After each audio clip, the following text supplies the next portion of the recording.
Kwanza sisi kabisa tungeanza kushukuru kwa kuweza kurudi nyumbani salama, kwa sababu tulikuwa tuna maandalizi yaliyokuwa mazuri na tukaweza kupata mechi zilizokuwa nzuri.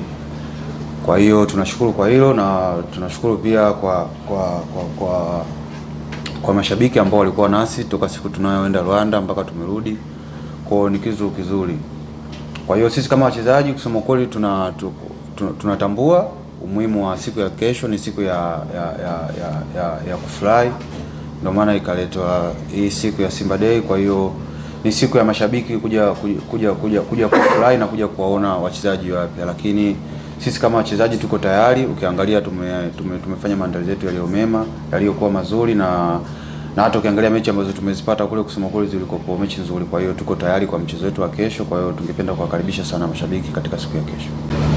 Sisi kama wachezaji, kwa mfano kama mimi nipo Simba kama miaka minne mitano, kwa hiyo najua kunakuwa na vitu gani, lakini kwa wachezaji wapya na wenyewe pia wataenda kujionea. Kwa hiyo ni tamasha kubwa ambalo kwa mchezaji yoyote ambaye unataka kuwa mkubwa, unatamani kuwepo na unatakiwa kucheza na unataka uone. Kwa hiyo ni kitu kizuri. Kwa hiyo nadhani kesho itakuwa ni siku ya furaha kwetu na kuenjoy na kufurahia mpira.